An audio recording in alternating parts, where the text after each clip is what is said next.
Hi everyone. Welcome to dream job online classes. ఈరోజు Indian navy tradesman mate మరియు SSC MTS, DRDO MTS, RRB group D సంబంధించి Indian polity most expected questions ఇది. టోటల్‌గా 100 bits అనేవి ఉన్నాయి. ఈ 100 bits కూడా క్లియర్‌గా మీరు చదవండి. చాలా చాలా ఇంపార్టెంట్. ఇది ప్రీవియస్‌గా అడిగిన క్వెషన్స్ ఇవి. టోటల్‌గా 100 బిట్స్ కూడాను. ఇవి ఇండియన్ పాలిటీ నుంచి మ్యాక్సిమం ప్రతి ఎగ్జామ్‌లో కూడా ఒక 2-3 బిట్స్ అనేది డెఫినెట్‌గా అడుగుతున్నారు. అంటే 25 బిట్స్‌లో 3 బిట్స్ అడుగుతున్నారంటే చాలా చాలా ఇంపార్టెంట్. సో, ఇక్కడ ఎలా అడుగుతారంటే క్వెషన్స్ ఎక్కువగా ఆర్టికల్స్ గాని, ఫండమెంటల్ రైట్స్, ఫండమెంటల్ డ్యూటీస్ ఇలాంటి బేసిక్ క్వెషన్స్ ఎక్కువ అడుగుతారు. అండ్ నెక్స్ట్ ఆహ్, సపోజ్ ప్రోగ్రామ్స్ సంబంధించి అండ్ కాన్స్టిట్యూషన్ సంబంధించి కూడా క్వెషన్స్ ఎక్కువగా అడగటం జరుగుతుంది. అలాగే రాష్ట్రపతి యొక్క ఏజు, సాలరీసు ఇలాంటివి కూడా అడుగుతుంటారు. రాష్ట్రపతి అనే కాదు ప్రైమ్ మినిస్టర్స్‌కి సంబంధించి, లేదంటే చీఫ్ మినిస్టర్ సంబంధించి, లేదంటే గవర్నర్ సంబంధించి కూడా అడుగుతారు. అండ్ ఇలా కొన్ని క్వెషన్స్ చూద్దాం. నేను మిగతావి మీకు పీడీఎఫ్ పెడతాను. మీరు పీడీఎఫ్‌లో మీరు డౌన్‌లోడ్ చేసుకోవచ్చు. And jurisdiction of which high court covers the union territory of Lakshadweep. ఇప్పుడు లక్షద్వీప్ అనేది మన కేంద్రపాలిత ప్రాంతం. సో, ఈ లక్షద్వీప్ యొక్క జ్యుడిషియన్ ఏ కోర్ట్‌లో ఉంటుంది. అంటే లక్షద్వీప్‌కి సెపరేట్‌గా ఇది కేంద్రపాలిత ప్రాంతం కాబట్టి ఇది కేరళ హైకోర్ట్ అనేది చూసుకుంటుంది. అక్కడ ఏమైనా కేసెస్ అయినా, ఏమైనా ఇదైనా సరే టోటల్‌గా కేరళ హైకోర్ట్ అనేదే వాళ్ళకి జడ్జిమెంట్ అనేది ఇస్తుంది. అలాగే the Indian parliament passed the state recognized act in which year? State recognized act అనేది ఎప్పుడు ఆహ్, పార్లమెంట్‌లో పాస్ అయింది అంటే 1956 అంటే మన ఆంధ్రప్రదేశ్ అవతరించటం అంటే కొన్ని స్టేట్ రికగ్నైజెస్ సంబంధించింది. ఇది 1956 act.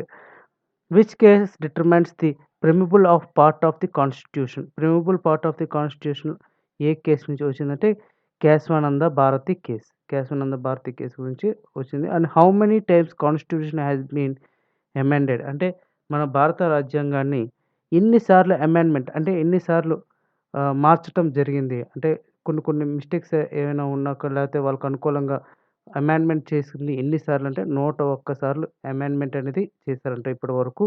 And which committee has appointed by the government of India in 1986 to ah, revitalise panchayati raj institution for democracy and development అంటే LM Singhvi committee.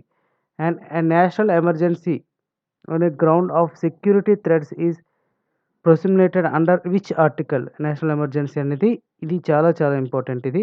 National emergency ground అనేది ఏ ఆర్టికల్ అంటే ఆర్టికల్ 352 సంబంధించింది.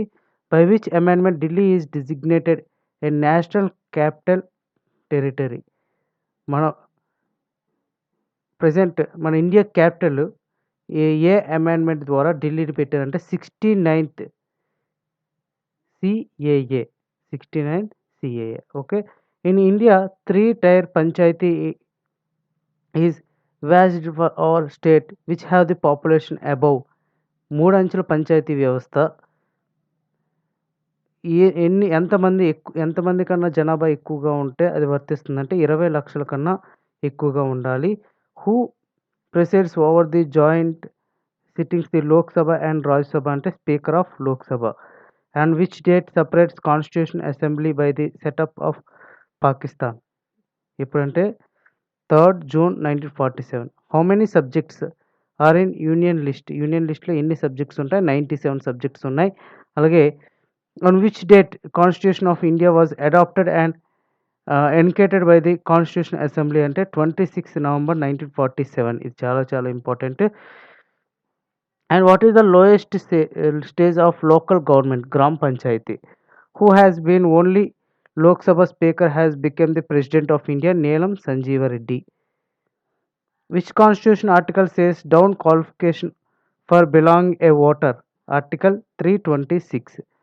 Who is the defence minister of India during Indo China war in 1962? 1962 మన India చైనాకి యుద్ధం జరిగేటప్పుడు defence minister ఎవరు అని అడుగుతారు. Krishna Menon. And which part of the constitution empires the welfare aspects of state? DPSP. Who is the Supreme Commander of India Admiral Force? President of India. When will all India Services Act ended? 15th October 1951. Once a budget has been presented in the parliament, the government has get all money bill related to the union budget passed within 75 days. Budget అనేది పార్లమెంట్లో పెట్టిన 75 రోజుల్లో ఆ bills అనేది pass చేయాలి. After how many years the president of USA is elected? 4 ఇయర్స్‌కి elected అవుతారు. Which has been the most amended as also the most controversial fundamental right. యాక్చువల్‌గా రైట్ టు ప్రాపర్టీ అనేది కాంట్రవర్షియల్ అయ్యటం వలన అది ఫండమెంటల్ రైట్ నుంచి తీసేయటం జరిగింది. సో, అది మోస్ట్ కాంట్రవర్షియల్ ఫండమెంటల్ రైట్ ఏంటంటే right to property.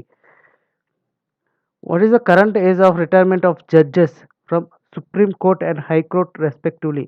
Supreme court అయితే 65 ఇయర్స్ అండ్ హై కోర్ట్ అయితే 62 years. Okay. In India president is elected by which method? Single transferable vote.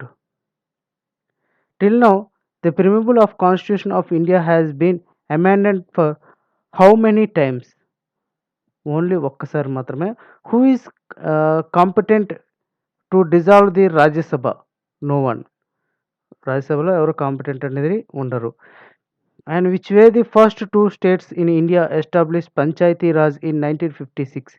Rajasthan and Andhra Pradesh. First panchayat వ్యవస్థ అనేది రాజస్థాన్లో వచ్చిన తర్వాత ఆంధ్రప్రదేశ్.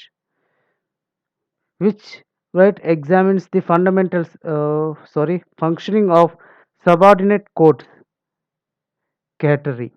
సో ఇది టోటల్గా రిమైనింగ్ బిట్స్ కూడా మీకు పీడిఎఫ్ పెడతాను, టోటల్గా చూడండి, చాలా చాలా ఇంపార్టెంట్ ఇవి.